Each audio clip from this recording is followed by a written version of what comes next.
Turmeric, is it an ancient superfood, or have you been lied to and it's just another overhyped health fad, a big fat hoax and a scam?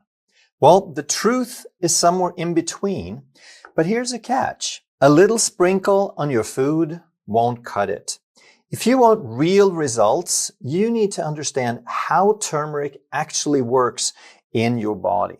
So stay tuned, because today we're breaking down the critical facts and the understanding that makes all the difference. Hello, health champions. Today we're going to talk about what happens if you take turmeric for 30 days, the real benefits if you do it right, and the pitfalls that waste your time and money if you don't. And first, we need to cover a critical distinction that never gets talked about. And that is, it's not really about the dose. It's not about how much turmeric you take. It's about how does it get to where it needs to go.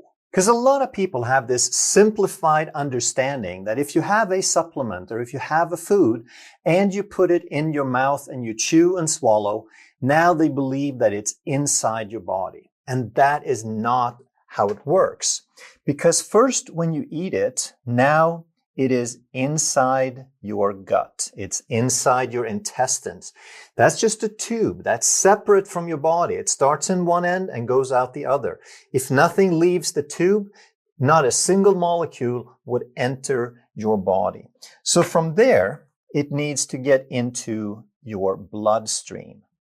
But in the bloodstream, it's still not really doing much of anything, because all the resources, their final destination in your body is inside the cell. So the cell is where you have your machinery, it's where you have your DNA, it's where all the enzymes, all the proteins, all the building blocks are made inside the cell. That's where the cellular machinery is, if you will. So just because you put it in your gut doesn't mean that your body can use it. So we really need to understand these three levels of absorption. And the more complex a molecule is, the harder it is to get it through. So for turmeric, less than 1% actually makes it from the gut to the blood. So 99% are going to stay in the gut. And then after that, even less than 0.1% actually makes it into the cell.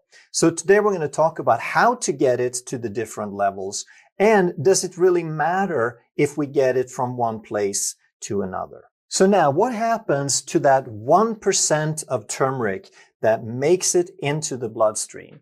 Well, first of all, turmeric is fat soluble. It's a big molecule. And if it's fat soluble, then it's often treated as a foreign substance, a foreign body, an intruder. And it's also known as a xenobiotic. That means foreign. And your body is going to try to get rid of it because it's not the same as self. It's not your body's tissues. And now it's in the bloodstream. And if something foreign is in the body's going to try to flush it out. And then it needs to make it water soluble. It's going to conjugate it, make it water soluble. And this could happen already in the wall of the intestine as it's passing into the bloodstream. Or if it didn't happen there, then the liver is going to take care of it. And the body tags on something called glucuronide or a sulfate group. So now we have curcumin glucuronide or curcumin sulfate, which is water soluble, and now we can flush it out. So the key to understand about regular turmeric is that 99% stays in the gut, 1% gets into the bloodstream, or less than 1%, and that 1% quickly gets disposed of. And we also need to understand that anything that you eat that gets absorbed in your intestine gets into the portal system. It gets into the vascular system in your stomach, and all of that goes to the liver first. Everything you eat gets shuttled to the liver first before any other body parts gets to have a look at it. So if the liver is really good at disposing and filtering out things, then the rest of the body is never going to see it.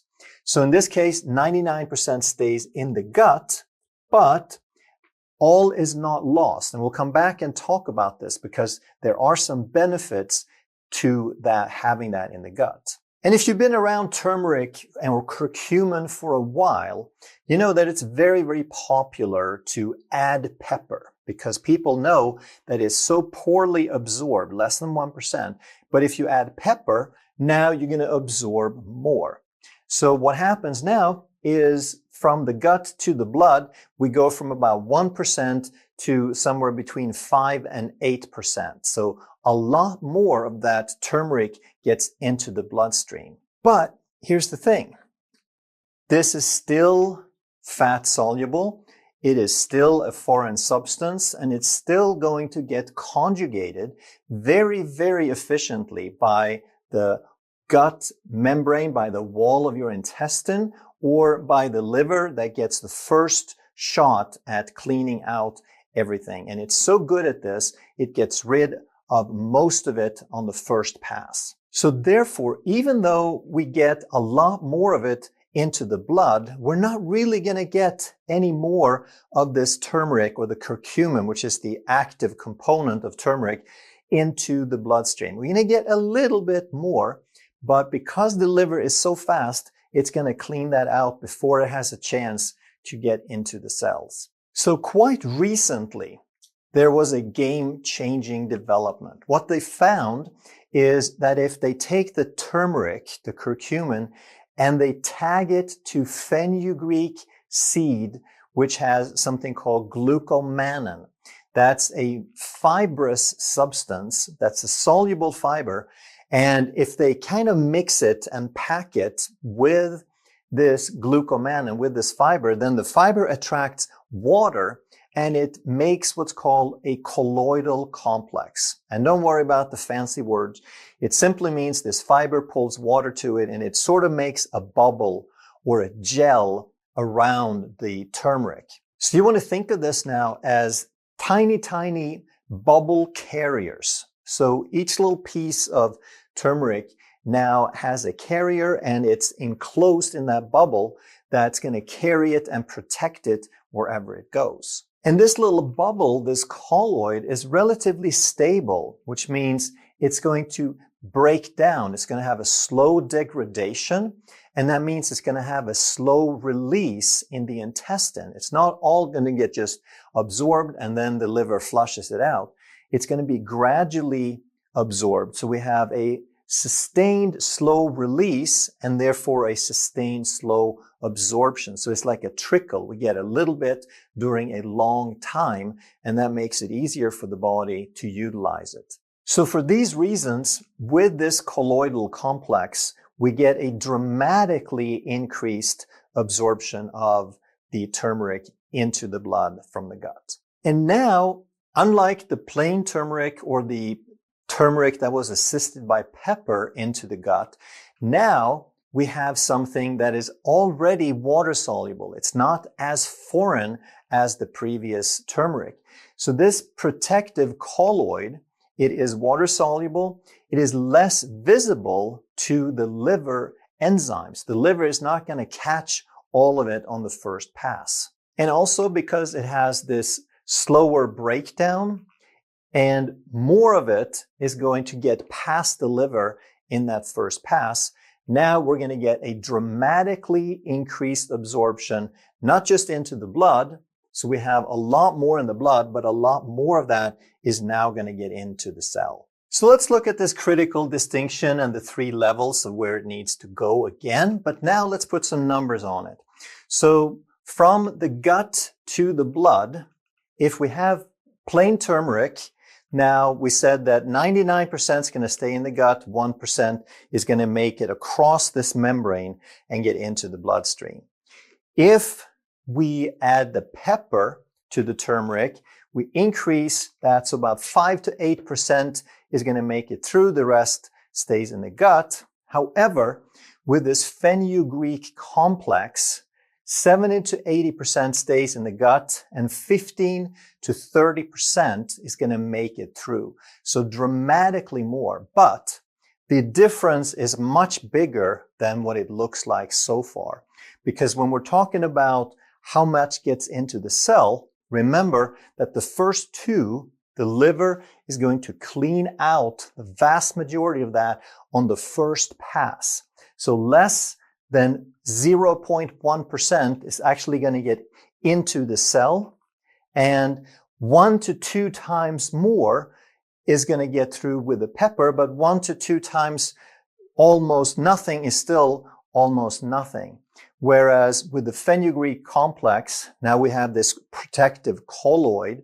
Now 25 to 40 times as much is going to make it into the cell as with the other two options. But there's one more thing that we need to understand that's critical to this table, because when we look at how much gets from the gut to the blood and we compare pepper to the fenugreek complex, the fenugreek, it turns out, is a very clean process, very sophisticated process, whereas the pepper is very crude and it comes at a cost. So when we compare the pepper to the fenugreek, we see that the reason that we get more absorption with the pepper is that the pepper inhibits certain enzymes that maintain the tight junctions in the gut. So therefore, with the pepper, we increase the permeability. We get a little bit of leaky gut, and that's the reason that we get more of the turmeric through. But there's a price to that, because we're also allowing other stuff to get through. We're allowing toxins and bacteria and unwanted substances to escape as well. And even if it's not bacteria, it's going to be lipopolysaccharides and portions and toxins from the bacteria that we don't want in the bloodstream. But now that we created a situation that's leaky, just to get the turmeric through, we're also allowing all that stuff through. And that may not be the end of the world for some people who are relatively healthy, but if you have some gut issue already, if you have dysbiosis, if you have IBS, which stands for irritable bowel syndrome, or IBD, which stands for inflammatory bowel disease, or any form of autoimmunity, those are usually related to gut issues and leaky gut. You really don't want to compromise that intestinal membrane any more than it already is. So if you have any sort of gut issue, it may create more harm than good by using that pepper. Even if you end up getting a little bit of turmeric through, you're really compromising that gut membrane.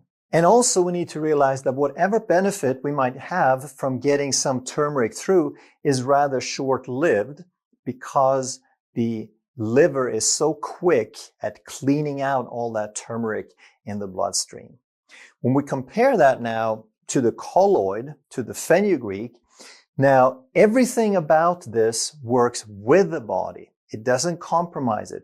We don't have any of the issues that we just discussed with the pepper. None of those. The fenugreek is very gut friendly. And not only that, but the effect is sustained and sustainable. That means it's sustained because the stuff that gets into the bloodstream doesn't get swooped away. It doesn't get cleaned out right away. It's more of a steady supply.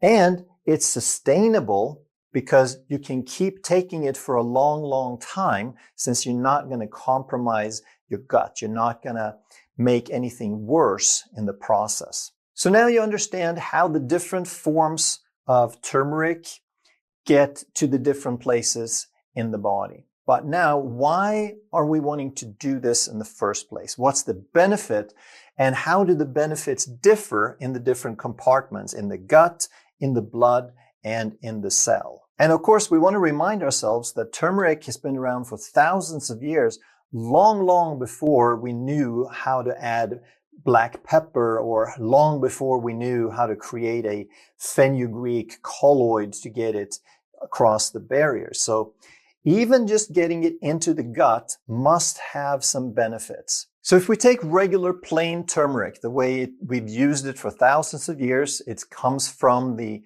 turmeric root, and we can use it as a spice, we can use it with food, and more recently, we can grind it up in a powder and put it into capsules. And if we take it that way, like we have explained, then almost all of it is going to stay in the gut. So what are the benefits? Well, it does have a tremendous benefit in that it feeds the beneficial bacteria, and it tends to control and limit and reduce the harmful bacteria. So there in itself, that alone would explain why turmeric has been so popular and why people have noticed health benefits from it.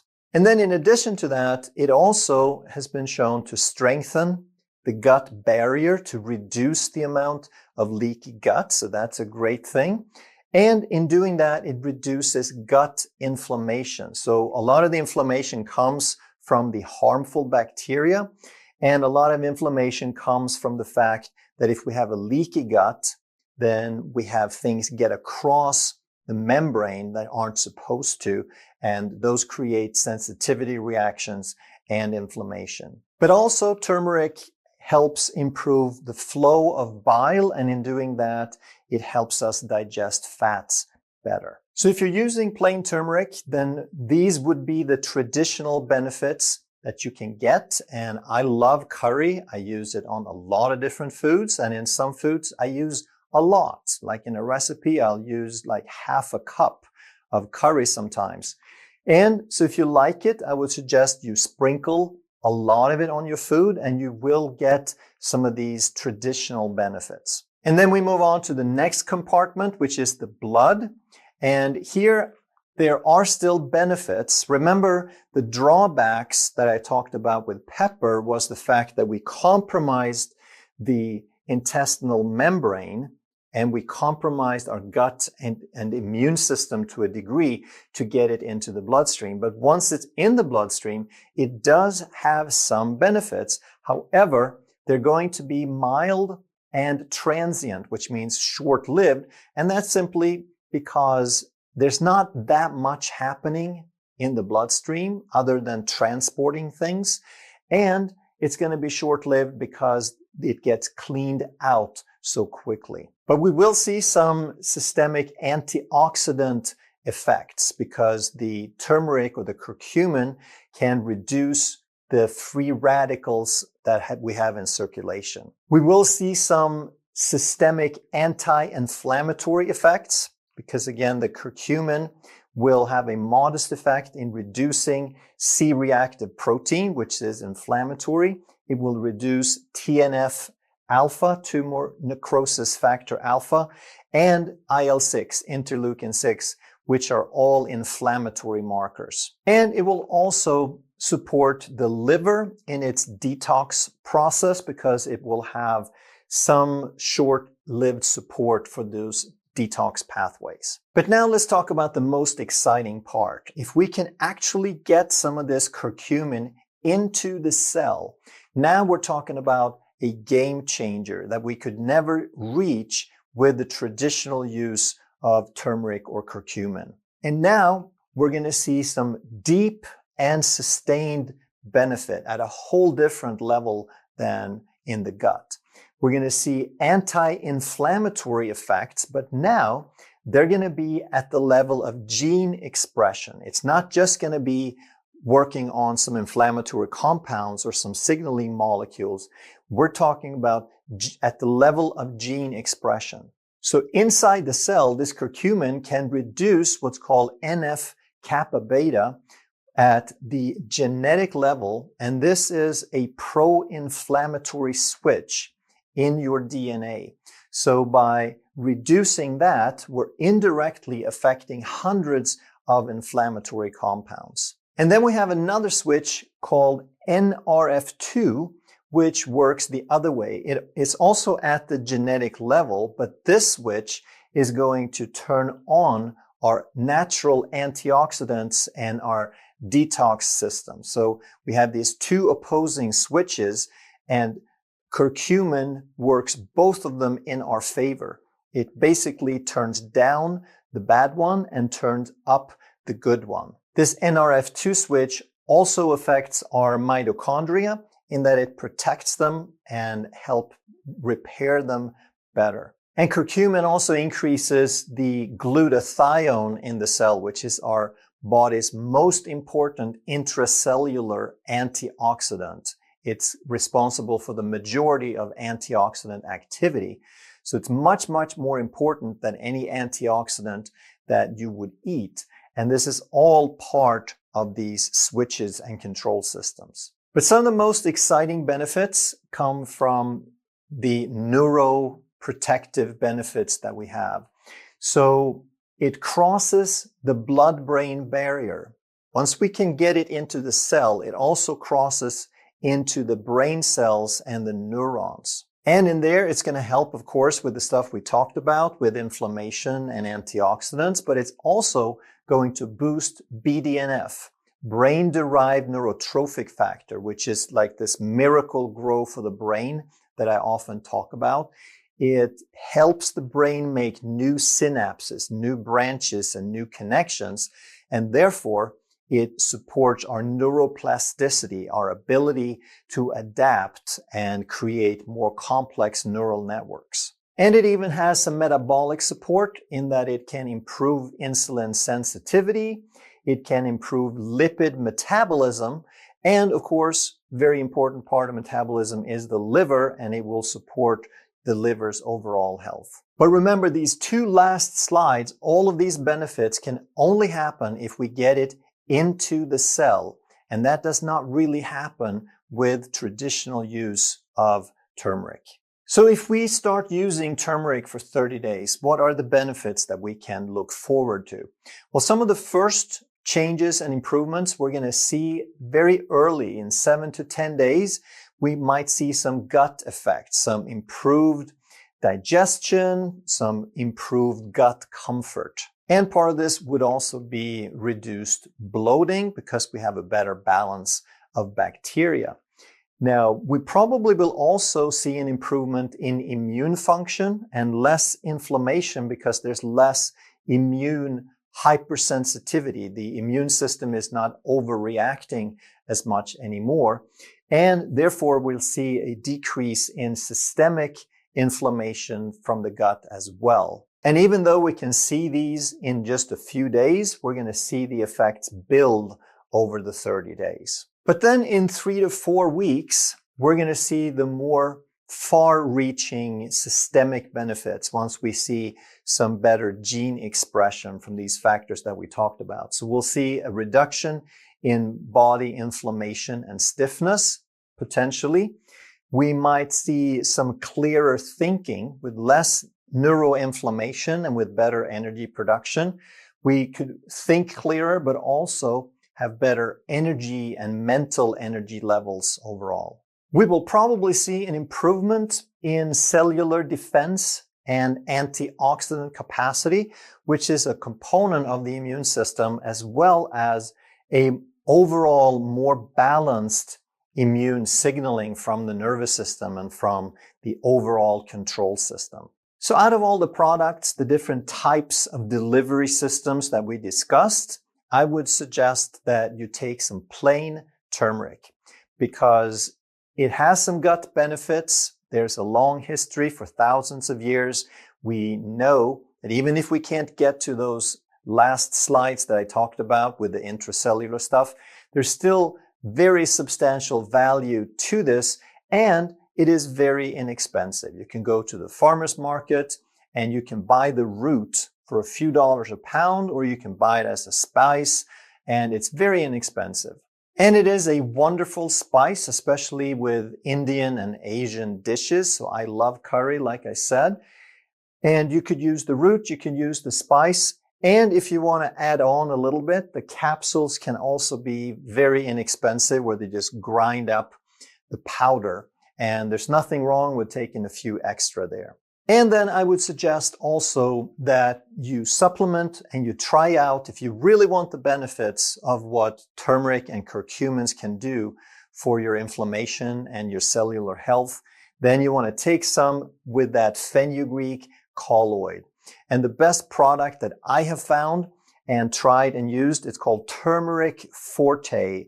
It's by MediHerb and it's sold by the Standard Process website. I'll put a link down below. But with that, you're going to get tremendously more benefits. It is going to be more expensive than what you just buy from the farmer's market, but we'll talk about the difference here. And in terms of all the benefits we talked about, the fenugreek colloid is the game changer. So I would suggest that you do take the regular turmeric for the gut benefit and because it's so simple, and then you take the fenugreek colloid. And with the turmeric, you can basically take as much as you like, as much as is tasty to you. And with the specialized supplement version with this colloid we're talking about, just a couple of pills, and they're tiny pills, and they go a long way. And when I say expensive, I just want to put that in perspective for you. So this Turmeric Forte, for example, they concentrate it 55 times to get the active components reduced down. So out of 6.5 grams of turmeric root, they concentrate out 101 milligrams of the active substance, curcuminoids. And that's standardized. So when you buy that, you know you're always getting exactly that, no more, no less. But now let's take into account the fact that first of all, it's concentrated 55 times, and then it is absorbed into the cell about 45 times better. That means that that tiny little pill with 100 milligrams is about the same as eating 250 grams of ground up powdered turmeric per day. And then if you were to take it in a capsule, your average medium capsule might have about 500 milligrams per capsule. So the equivalent of one tiny little pill would be about 500 capsules of turmeric powder. And if you wanted a really hefty dose and you took 2 of the Turmeric Forte, now that would be equivalent to about 1,000 capsules in terms of what you theoretically could get of the active component into your cell. Now, don't do that. Don't even try it because first of all, you get really, really sick from just the sheer mass of capsules, but you would overwhelm. Your body can't even extract. So it's not a fair example. You'd have to do even more than that. There's no possible way to get that into your cell compared to what you would get with even 1 or 2 little pills. But don't take my word for it. Give it a try. I'll put a link down below, and then you let me know what happened in 30 days. If you enjoyed this video, you're going to love that one. And if you truly want to master health by understanding how the body really works, make sure you subscribe, hit that bell, and turn on all the notifications so you never miss a life-saving video.